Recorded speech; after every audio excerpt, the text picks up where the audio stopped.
Morning, ladies and gentlemen. We're right to go. 1, 2, 3, 4, 5. Okay. Well, ladies and gentlemen, it's great to be here at the Emergency Services Complex at Kedron this morning with Minister McArdle, Minister for Energy and Water Supply, and Minister for Police and Emergency Services, Jack Dempsey. We also have with us Mr Rob Webb from the Bureau of Meteorology. What I'd like to do is undertake a quick briefing. I'll get Mr Webb first to talk about the weather outlook, what's been going on across the state. I'll then say some introductory words, throw to the Minister for some introductory words about the emergency services and police response. Then we'll hear from Minister McArdle in relation to the management of Wivenhoe, Somerset and North Pine dams, and then I'll be happy to take questions. So, Rob, over to you. Thanks, Premier. Good morning, everybody. Just to bring you up to date on ex-tropical cyclone Oswald, you remember from earlier in the week, Oswald formed in the Gulf and it tracked over and crossed the coast just north of Kawanyama as a Category 1 system. It's then been tracking very slowly southwards along the coast. I remember going back to Tuesday, there were a couple of scenarios we were looking at. One was another the cyclone reforming in the Gulf, and the other scenario was one pushing out in the Coral Sea. But it split the difference of those two, and the system itself has gradually tracked downwards and dropped torrential rain upwards of rates of 800 millimetres over a couple of days through from Tully right down, and we saw overnight record rainfalls at Rockhampton. Some locations in that area 500 millimetres in 24 hours, which is very heavy rainfall and record breaking for that area. The heavy rain continues to fall about the central parts of the Queensland coast, and this low pressure system now looks set to continue to drift southwards and cause a number of types of severe weather as it comes south. We do expect heavy rain to develop over the coming days.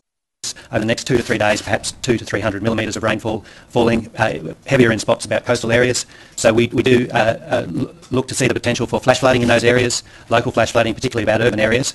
But I will stress that the condition is developing, and as it develops, we'll be watching closely and urging people to keep an eye on the latest forecasts in the mornings.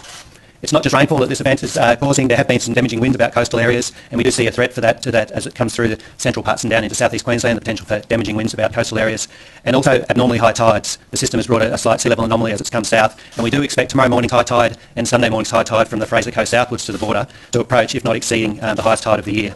Places along the Gold Coast, along the Sunshine Coast, and even in Moreton Bay might see tides above the highest of the year, and that's important to note that for the high tide during the mornings, the nighttime high tide doesn't look like it will exceed the highest tide of the year. That's a summary from me. Ex-tropical cyclone Oswald does look set to remain over land. It will track slowly southwards and drop heavy rainfall across southeast Queensland and into New South Wales early into next week. It does look set to ease very quickly early on Monday, and we should get back to more stable conditions through next week. Thanks very much, Rob. Well, ladies and gentlemen, just to give you a bit of a picture then, sort of starting in the north of the state, moving down, essentially what has been happening is that the disaster management response has been managed quite effectively by local disaster management groups to date, and there are a number of LDMGs across the state that have been operating. The State Disaster Management Group has not been stood up yet, although the state has been providing assistance to LDMGs where required. So right up in the north of the state, you've had about 100 plus SES jobs, mainly to do with roofs and water's coming up underneath people's roofs and the like. There's an issue I'm sure you're all aware of in terms of Kawanyama Airport.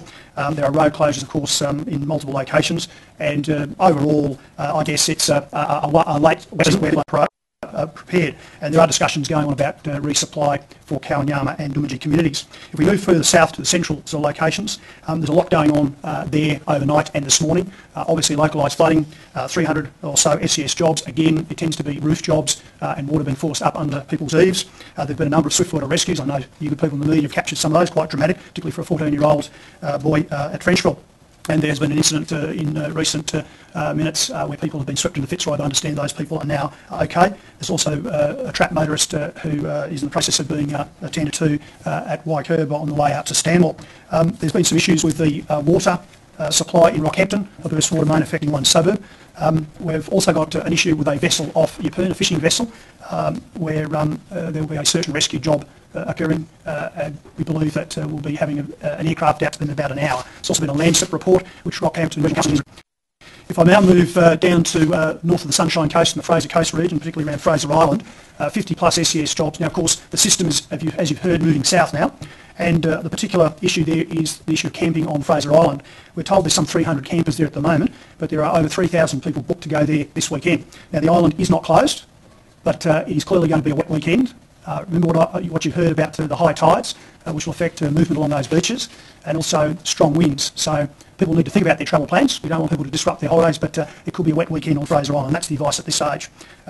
Moving into the southeast, we are now looking to see this system coming to impact on us over Saturday and Sunday. As you heard, we're talking about 200 to 300 millimetres of rain, which could be fairly significant.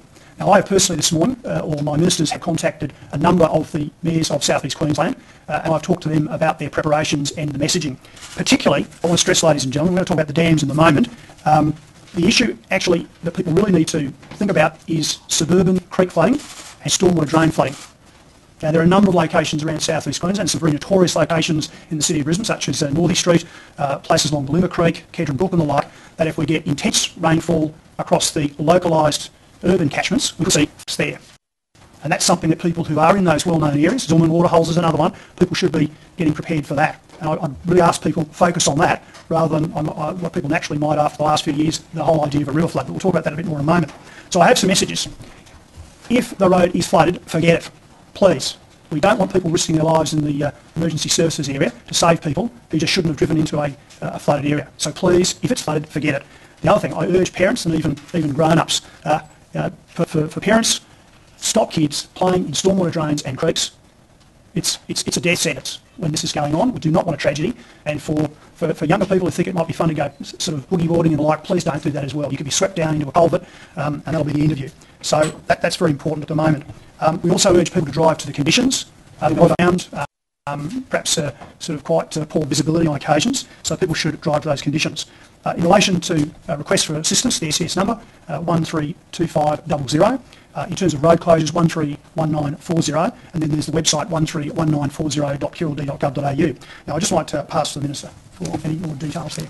Yeah, thank you, Premier. And obviously, as this low-pressure system continues to move down the east coast, and we've heard the warnings from BOM in relation to the amount of weather, approximately between 200 and 300 east over the next coming days. We're asking people to be alert but not be alarmed, and we're also asking people to have a little bit of preparation in place, have their first aid kits available, make sure they have some food to carry on for the next couple of days, but please avail yourself to those SES and obviously road condition numbers, and if they have any concerns, err on the side of precaution. We want everybody, particularly leading towards the end of the school summer season, to enjoy the end of their break, but make sure that they're safe in their suburbs. So please remember to plan, to have your preparations in place. If it's flooded, forget it. Now, we have seen some ridiculous situations throughout Queensland in the last 24 hours where we have unnecessarily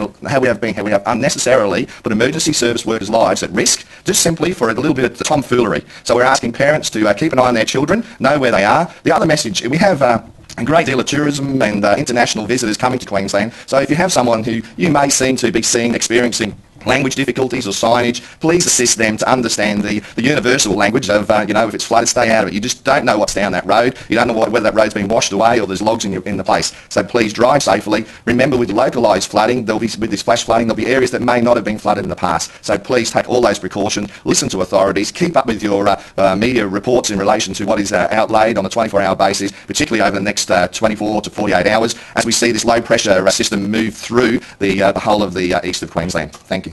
Thanks, Minister. Just before I introduce Minister McArdle, again I want to stress the big concern that we would have in relation to the rain right now for South East Queensland is suburban creek flooding, stormwater drains and the like, and that is a potential flooding risk that people should particularly be thinking about. Having said that, we are going to make sure that people can be comfortable and feel more secure in relation to the dams and their management. Ivanhoe, Somerset are very large dams with a very big flood storage compartment. I remind people who were covering it a few years ago, I know you good people were there, but when we hear a figure that the dam is 100% full, that means 100% for water supply storage purposes. So in the Ivanhoe Somerset system, it's about 1.4 million litres of water supply volume, but on top of that, there's another 1.4 million litres of flood storage capacity. Right now today, Somerset, Ivanhoe, that system, it's about 91%. So there's actually, I think, from memory, about 120,000 million litres of water that can go in, which would take us to 100% of that water supply storage level, and then there's the flood compartment after that. Now, we know that people want to feel safe and secure, and as a government, as the situation developed, and you've heard our weather system has sort of been somewhat unpredictable, 24 hours ago, Minister McArdle and I started to take advice very clearly on whether we could potentially draw down those dams. I announced this morning that from this afternoon there will be an orderly, considered, sensible drawdown of the water supply water that is in both the Ivanhoe Somerset system and North Pine Dam, and the Minister will now talk about that. That is just to give extra security and peace of mind to people. That's to provide even more of a buffer, and obviously we're very confident that we won't compromise the water supply because we will be getting inflows that will clearly top it back up over the coming period of time to at least that 100% level. So, Minister, do you want to talk about the detail of that? Thank you, Premier, and good morning one and all. Premier made it quite clear that what we are doing is to provide the best security we can for the people in South East Corner in relation to water in the dams and the outflows that may occur. To do that, we're going to draw down 41,000 megalitres from Ivanhoe Dam starting this afternoon over a period of 24 hours, and 8,000 megalitres from North Pine Down over 11 hours, again starting this afternoon. The Premier made it quite clear with Wivenhoe that we have 1.42 megalitres of capacity, million megalitres of capacity in the flood storage compartment. We are giving the biggest buffer we possibly can to Wivenhoe and North Pine Dam to cover the inflows and make certain people across South East Queensland are safe.